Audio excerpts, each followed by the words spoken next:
علیکم ورحمت الله وبرکاته. ملګرو لانګ مارچ اسلام آباد ته ورسېدو او اسلام آباد نه پورا د جنگ میدان جوړ شولو، ځکه چې اسلام آباد کوم پولیس دي هغه او د نور کوم د لانګ مارچ کسان دي دوی خپل کې جګړه واچوله او د ډېر خلک زخمیان شو او ډېر خلک پکې بیهوشه هم شو.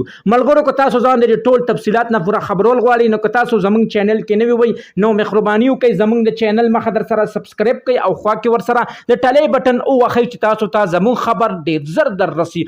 ملګرو دی وخت کې د اسلام آباد په خوره باندې پوره جنگ چالو دی او سمه خانه جنگي چالو ده.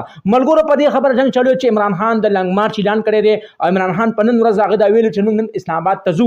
ملګرو اسلام آباد کې ډېر پولیس دي او ډېر رینجر هم تعینات شوي دي او حکومت دې لپاره د سکیورټي بړاو کړی ده. الله مکه دوی داسې چېرته کې کارونه کوي چې هغې ته ملک ته نقصان ورسي.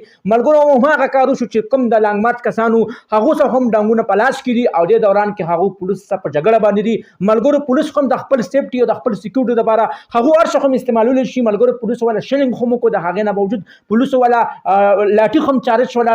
په دغه دوران کې ډېر کسان بېهوشه شو، ډېر کسان هسپتال ته هم ورسېدل، خو عوام بیا هم هماغه جذبه کې دي او هماغه خان صاحب سره ولاړ دي او همدغه وایي چې موږ حقیقي ازادي غواړو. ملګرو حقیقي ازادي غواړو، صحیح ده، پر امن احتجاج وکړه، پر امن احتجاج اچا لپاره حق دی، خو داسې هم نه چې ته اوس ملک ته نقصان ورکړې. ملګرو که دوی ملک ته نقصان ورکوي نو زما ته نقصان دی. موږ دا نه غواړو چې زموږ ملک ته څوک نقصان ورکړي. احتجاج زمون قومي حق دی او دا به موږ کوو ان شاء الله تعالی.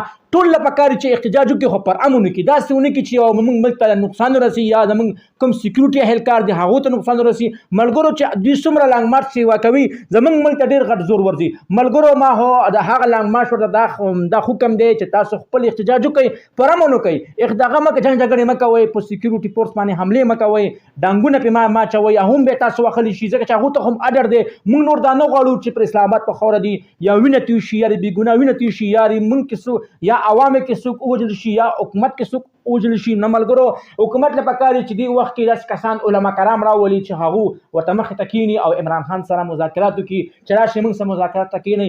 موږ نه غواړو چې د ملک کې انتشار جوړ شي. ملګرو دا زما ویډیو به ستاسو ډېره خوښه شوې وي. د دغه رنګ ویډیو کتو دپاره زموږ د چینل مخه در سره ضرور سبسکرایب کړئ او خوا کې ور سره ضرور د ټلۍ نشان ووهئ چې تاسو ته زموږ خبر ډېر زر در رسي. السلام.